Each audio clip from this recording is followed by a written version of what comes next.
नमस्कार दोस्तों। जैसा कि आप जानते हैं, महारथी कर्ण महाभारत के सर्वश्रेष्ठ वीरों में से एक थे। जितना सत्य ये है उतना सत्य ये भी है कि विश्व में महारथी कर्ण जैसा दानी न कोई था और न कोई रहेगा। इसलिए आज भी उसे दानवीर कर्ण के नाम से जाना जाता है। तो दोस्तों, जानते हैं दानवीर कर्ण की एक रोचक कथा, जिसमें अर्जुन को एक बार फिर कर्ण के सामने लज्जित होना पड़ा। आप जानते हैं कि दुर्योधन ने कर्ण को मित्र बनाया था और उसे अंग देश का राजा बना दिया था।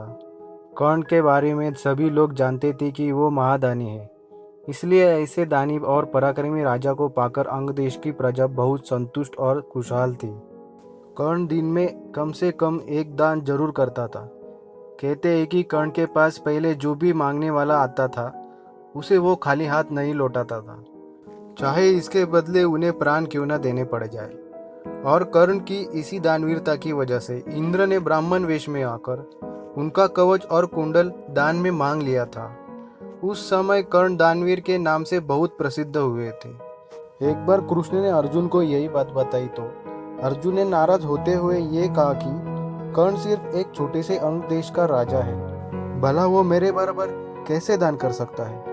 अर्जुन की बात सुनकर भगवान कृष्ण समझ गए कि अर्जुन की बातें अहंकार से भरी हुई है। इसीलिए कृष्ण ने अर्जुन का अहंकार को तोड़ने का मन बना लिया। ये बात को कहे हुए कई महीने बीत गए और फिर वर्षा ऋतु आ गई। इस मौसम में एक बार लगातार 5 दिन तक बारिश होती रही और चारों तरफ पानी ही पानी भर गया। इसी बीच बरसात कुछ समय के लिए रुक गई। तभी एक ब्राह्मण अर्जुन के पास आया और अर्जुन से बोला कि हे महाराज, मेरे पिता की मृत्यु हो गई है। उनकी अंतिम संस्कार के लिए मुझे चंदन की सूखी लकड़ियां चाहिए। ब्राह्मण की बात सुनकर अर्जुन सोच में पड़ गया और उन्होंने देखा कि कई दिनों से लगातार बरसात होने के कारण चारों तरफ पानी ही पानी भर गया है। ऐसी स्थिति में कहाँ से ब्राह्मण को सूखी लकड़ियां लाकर दूं? बहुत देर सोचने के पश्चात अर्जुन को कोई उपाय नहीं दिखा तो वो ब्राह्मण से क्षमा मांग लेता है और ब्राह्मण निराश होकर लौटता है। तभी भगवान कृष्ण ब्राह्मण को कहते हैं कि आप अंग देश के राजा कर्ण के पास जाओ, वो तुम्हारी सहायता जरूर करेंगे।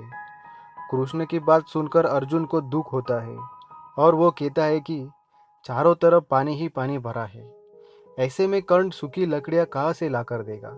तब भगवान कृष्ण मुस्कुराकर अर्जुन से कहते हैं कि हे अर्जुन, अगर कर्ण ब्राह्मण को सूखी चंदन की लकड़ियां नहीं दे पाया तो मैं आज से उसे दानवीर कर्ण कहना बंद कर दूंगा। दोस्तों, कहा जाता है कि वो ब्राह्मण दूसरे दिन सबसे पहले कर्ण के पास सूखी लकड़ियां मांगने को जाता है। और जैसा कि आप जानते हैं कि कर्ण आए हुए ब्राह्मण को कभी खाली हाथ वापस नहीं जाने देते। इसीलिए कर्ण ने ब्राह्मण की बात सुनकर अपने सैनिकों को आदेश दिया कि उनके राजमहल के सभी लगे हुए चंदन के खंभों को उखाड़कर ब्राह्मण को दे दिया जाए। और इसी तरह ब्राह्मण ने सूखी लकड़ियां पाकर कर्ण को धन्यवाद कहा। लेकिन जब ये बात अर्जुन को पता चली तो अर्जुन बहुत लज्जित हुए, क्योंकि कर्ण के महल से ज्यादा चंदन के खंभे अर्जुन के महल में लगे हुए थे। दोस्तों, ऐसी बहुत सारी घटनाएं हैं जिनमें अर्जुन को कर्ण के सामने लज्जित होना पड़ता था। तो दोस्तों, ये वीडियो आपको कैसी लगी ये मुझे कमेंट में ज़रूर बताइए। वीडियो अच्छी लगे तो लाइक करें और सब्सक्राइब करें। धन्यवाद।